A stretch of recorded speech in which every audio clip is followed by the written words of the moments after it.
Hey everybody, Tim here. Welcome to this week's DG teaching video. I'm going to get straight to it. It's going to be a short, brief one for you this week, which I know you're probably super happy about. So let's get to it. So let me ask you this. If I were to ask you how would you describe God to me? How would you answer that question? That's a pretty tough question and a tough answer to give. How would you describe God? And what we've been talking about, Bradley started it last week, is that we see in Exodus 34:6 that God describes himself for the very first time. All right, we've seen a little bit in Genesis and early on in Exodus of who God was and how he acted, but here he uses words to describe who he is. And he says in Exodus 34:6, the Lord, compassionate and gracious, slow to anger and abounding in loving kindness and truth, all right?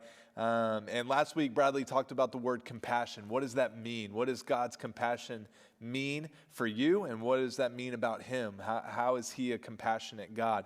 And this week, we're going to look at that next word, all right? Compassionate and gracious, all right? So we're going to talk about the word gracious. God describes himself as a gracious God.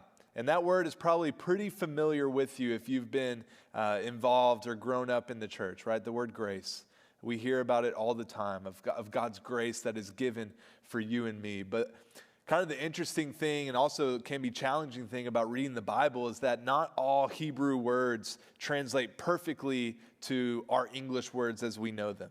All right, so I just want to give a little context and more define the word grace, especially in the Hebrew original language that we see here in Exodus, all right? And it's these two things, all right? Grace can be defined as a beautiful thing and also be seen as favor. And here's what I mean by that. The Hebrew word for grace is a word named hin. It's like you saying hin, but you have to like rough up your voice in the very beginning of it. Hin, can you do that with me? No? Okay. I'm probably not going to say that again because it's so weird and hard to say. But this Hebrew word for grace is hin, and that means to induce a favorable response or something that we find ourselves very drawn to, as such as something beautiful. That word is used to describe a necklace in the Old Testament. It's used to describe a poet's words, that it's beautiful, that you're attracted to it, that you're drawn to it. You're drawn to this beautiful jewelry that this woman's wearing, or you're drawn to these beautiful words that this poet is saying. And it's because it's beautiful, and we encounter that, and it brings us delight. And that's something that we find as a beautiful word or a beautiful thing that we are drawn to. And the second thing that this word grace in the Hebrew language is defined as favor. And that's where I kind of want to focus on just for a short second, that you would find favor in the eyes of whoever. And I want to give a quick example, all right? Joseph. If you don't know the story of Joseph, right, his brothers were super jealous of him. He found favor in God's eyes and his father's eyes. His brothers get jealous. They throw him in a pit. They sell him to slavery, and he goes on this incredible up and down path. But he was a slave in Genesis 39, but he was a slave that found favor in Potiphar's eyes.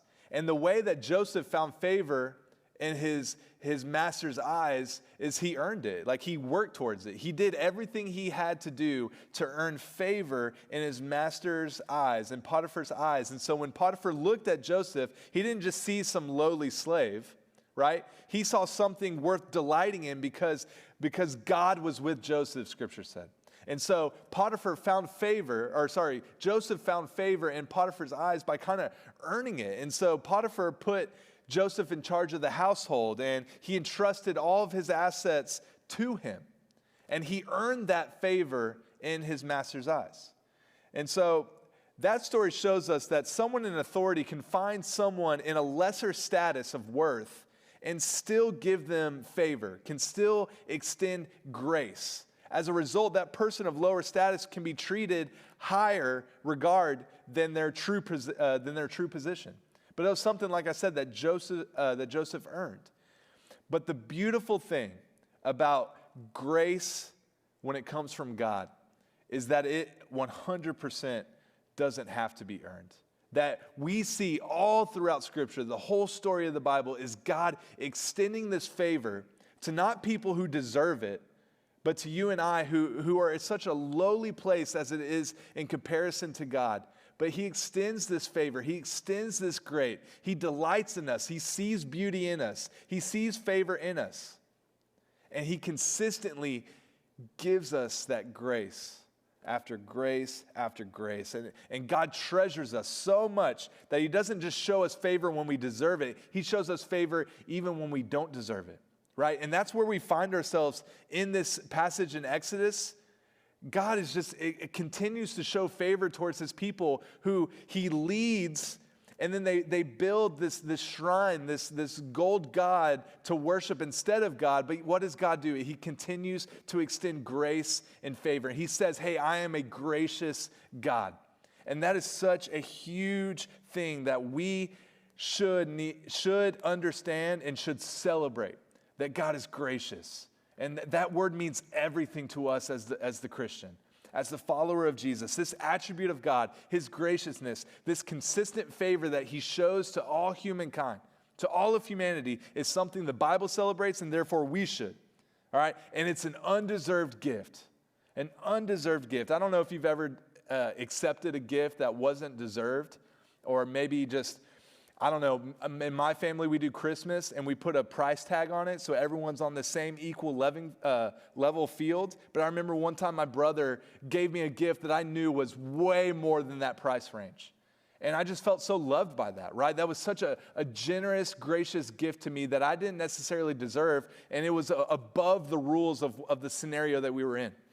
Man, God looks at us, and we continually strive to try to follow him and try to obey, but we fail time after time after time, right? Like a cheating person in a relationship that should be dumped, right? We continue to cheat on God, but yet he just extends grace after grace, favor after favor, and that is a word that we just need to talk about. We need to talk about how we extend grace and favor to other people and how God extends grace to us and how that changes everything in our everyday lives. So when God calls himself gracious, what he means is that he sees you as a treasure. He sees you as something beautiful. He delights in you.